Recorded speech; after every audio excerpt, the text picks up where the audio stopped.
Alright, welcome everybody to another BDA film analysis. In this episode we're going to be taking a look at the upcoming Lomachenko versus Rigondeaux fight, particularly the issue of body shots. Now I know it's been a long time since I haven't done a film analysis like this. We're going old school, like the way Mr. BDA used to do them back in the beginning. I just spoke in the third person, my goodness gracious. Alright, well, who cares? Listen, we're going to talk about the body shots. Now, I know it's easy to say this guy should go to the body, that guy should go to the body. It's one of the most obvious things, right? Actually, when you look at a fights where a guy is getting beaten or dominated and his trainer is out of ideas, the first thing he's going to say is, go to the body, go to the body. So it's a bit of a cliche to say go to the body, but I'm going to demonstrate why it's interesting, or why it's imperative that Rigondeaux goes to the body against Lomachenko. Number one is to slow him down. So first of all, let's take a look at how Orlando Salido, the only man to have beaten Lomachenko so far in the pro ranks, was able to go to the body, and in essence that was essentially what gave him the fight. That's what netted him the win. It was the body shots, and it wasn't a particularly sharp approach or sophisticated, but you know, Salido has a lot of experience. He's fought everybody, and he brought that experience with him against Lomachenko, who only had, to be fair, it was only second pro fight at the time. But then again, he'd also had about, what, 200 plus something amateur fights, so it's not like he was a complete beginner at boxing. But he wasn't well versed in the art of dirty fighting, and that's what Orlando Salido brought here.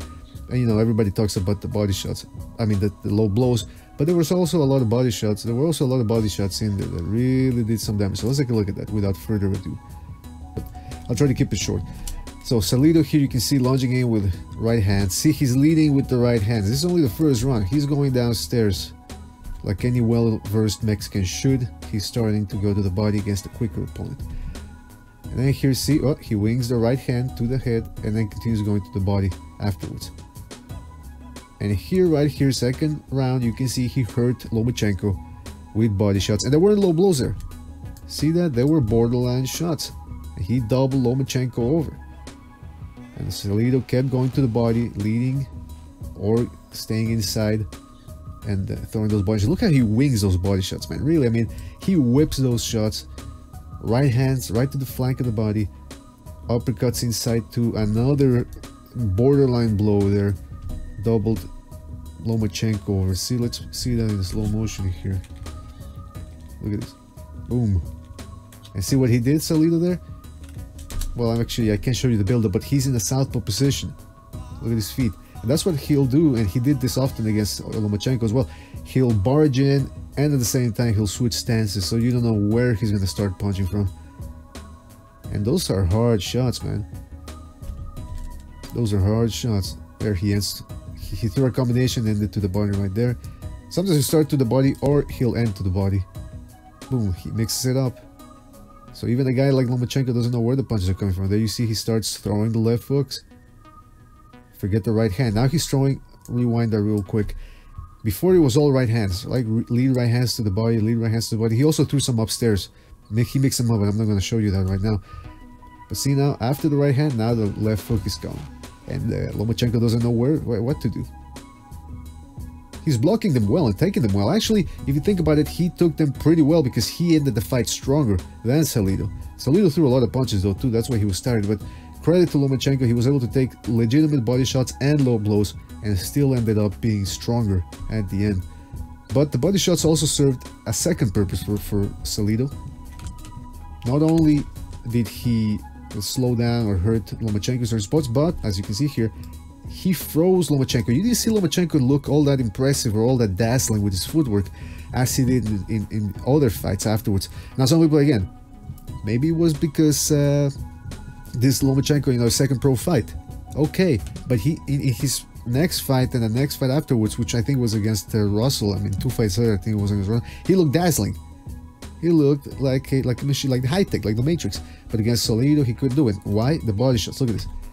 This isn't a body shot, but it's a little trick here. He gets pushed down by Lomachenko, Salido that is, because you see Lomachenko has his right hand over Salido's head. So Salido does the same thing. He puts his hand over around Lomachenko's body, and he prevents him from pivoting. Lomachenko pivoted, but he couldn't pivot as much, and Salido knew where he was because he had that lead hand there. And Boom, gets close and hits him with a right hand that doubled Lomachenko over a little bit there. Look at it. Again, he continues with the assault, barging forward, left hook right there, clean body shot, another clean body shot. Let's just rewind that and look at the clean body shots, because not all of them were clean, but Salido is a professional. Look at this. See? Right behind the elbow. Actually pushed it back forward a little bit so he could get in there. Very good body work from Orlando Salido. Even there, gets close. Nice little trick there. You don't want to do that too long. See, he held on to his arm. Salido, that is. And then, boom, right uppercut to the flanks. And it led to a clinch right there.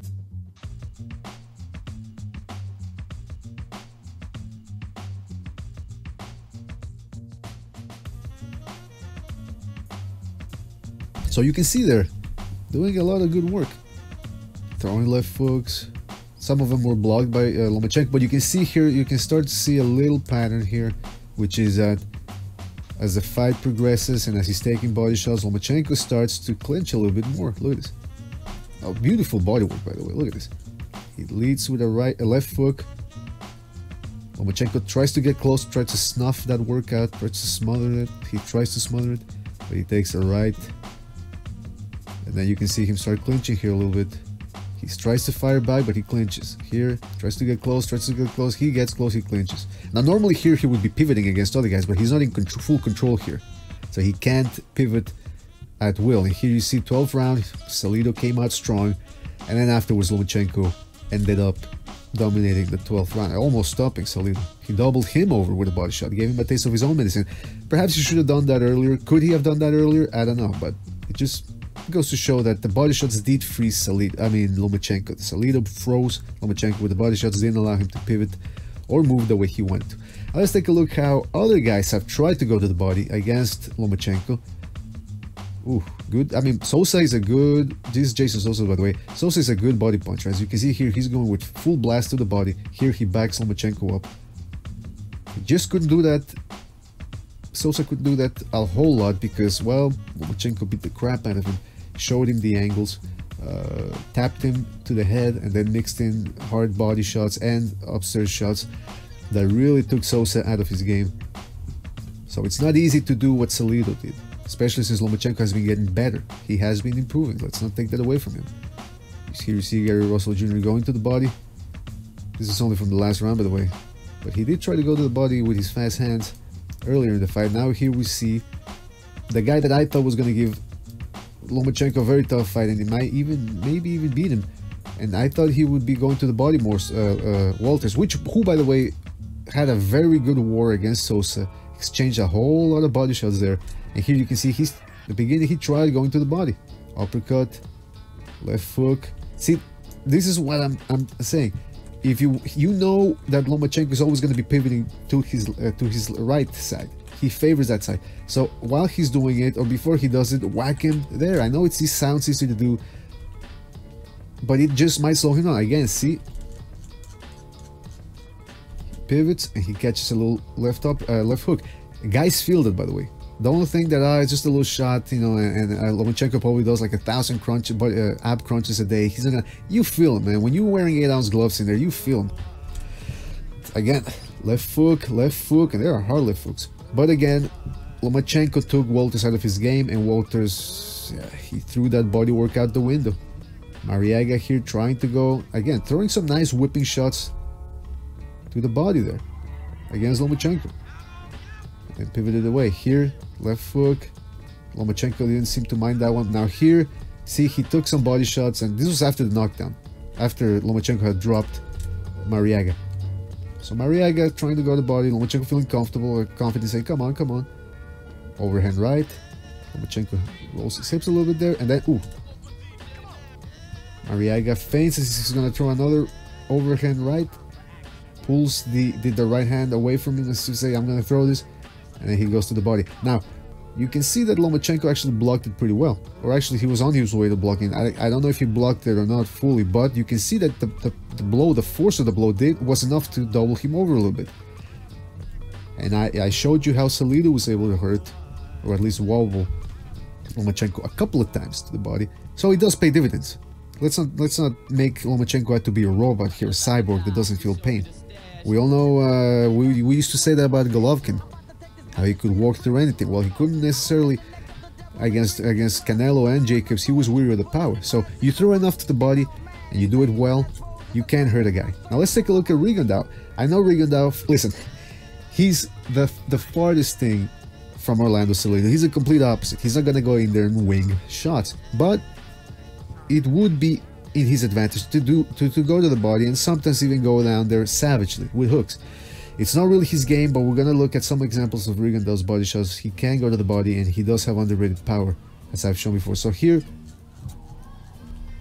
you know, Magasa, he's trying to roll away, circle away, and a little right hook there just to let him know. Okay, another right hook, and then here we have the straight left. This is Rigondeaux's bread and butter here, going downstairs and then mixing it up. See, that's essentially my whole point here. I could have made this a little shorter and just gone straight to the point. Go downstairs, make the guy think you're going downstairs again, and then go upstairs. Rigondeaux is a one-shot type of guy. He's not like Salido. He's not gonna go barging in there with multiple combinations. But you don't have to throw multiple, you know, combinations to hurt the guy to the body. One place body shot can take a lot of energy away from a guy, or a little bit. You know, you chip away a shot here, a shot here, a shot here. Before you know it, you wore the guy down, and you only had to land, you know, 2 good body shots per round. And we know Rigondeaux can do it because he's very precise. See, again, a little body shot like that, while Lomachenko's waiting or throwing his little pity pats, Rigondeaux can counter like there. Or when Lomachenko's pity patting and trying to set up a big shot, Rigondeaux can, boom, hit him with one shot and get out of the way. He can also use that right hook with power. Look at this. Against Tion Kennedy here, that right hook served to set up this barrage. Very good work. And here again, boom, right hook right behind the elbow. And you see he's throwing it properly, that right hook. It's like a semi-uppercut, not fully a hook, not fully an uppercut, but it's enough to push upwards and really do some damage. And here, oh, there you see Rigondeaux. He's very dirty. This is something he does often. See, he prods with the right hook or the right hand. Sometimes he'll jab or just leave it there and try, because he's trying to set this up. He's trying to set that left hand up, but it also serves to do this.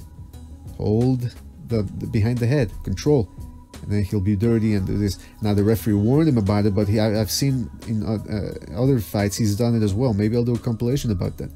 But then see what he did there at the end. Yeah, say no goddamn project. See, holds behind the head, boom, boom, and ends to the body. Left hand, body, right hook.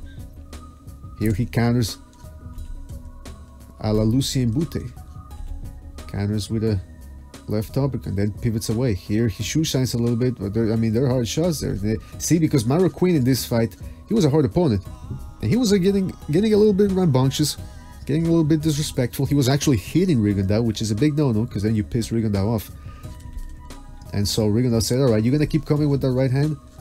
I'm gonna flurry underneath and make you back away. And then see that left hand, like I said in the other video about Rigondeaux's power. Rigondeaux has power. Look how much torque and not torque necessarily, but the momentum that he gets on his shot. Look at this, all that weight, borderline shot, but he pushes Marroquin away. So now again, so see, Marroquin doesn't know when is he gonna throw a quick left hand upstairs, or is it gonna be a quick left hand downstairs? You don't know. And then see, he mixes it up, the Rigondeaux. And again here, against Donaire, 2 countering to the body. Ref warns him. Here he dropped Cordoba with a body shot. Here he goes Mad Max style. And let's take a look at that replay there for the body shot. Ooh, right in the vital organs. So essentially what I'm trying to say here, guys, is of course Rigondeaux isn't just gonna push forward like Salido did. He's not gonna be winging hooks to the body, but counter in between Lomachenko's shots, those little tap shots that he throws before throwing the big stuff. Counter with essential shots. Now that's the other thing. People are saying, well, Rigondeaux's a smaller guy, which I agree. He's at a disadvantage there. But Rigondeaux is not going to be coming in at 130 and weighing 140 the day of the fight. I don't think. I think that would be a disadvantage for him. That would be bad for him. He needs to maintain his speed. That's his #1 weapon right there, speed, so that he can counter Lomachenko's shots in between and make Lomachenko. Listen, he doesn't have to weigh 140 pounds to do that. A punch that Lomachenko doesn't see coming, a quick counter, might just be enough to make Lomachenko say, maybe I shouldn't just be barging in like I have with everybody else lately, you know, pushing forward and fighting a little bit like an Eddie Golovkin. But that speed from Rigondeaux can make Lomachenko respect him. And the #1 way to do that as well is to counter to the body. So, that was a old school BDA film analysis. Tell us what we got wrong, what we got right. First of all, thank you for watching and subscribing. Don't forget to comment, to like, subscribe. Join us on the Saturday live debate panels, which we hold every Saturday between 4 or maybe sometimes we'll start at 5 p.m. depending on which fights there are that day. And so don't forget to check us out there. Contact us via Google Hangouts and you can talk to us live during the show. You know, just get yourself a good microphone and follow the instructions that we give you when we're doing the show. So yeah, that's about it, guys. Tell us also what other type of videos you'd like us to do, what types of film analysis you'd like to see, and we will see you on the next one.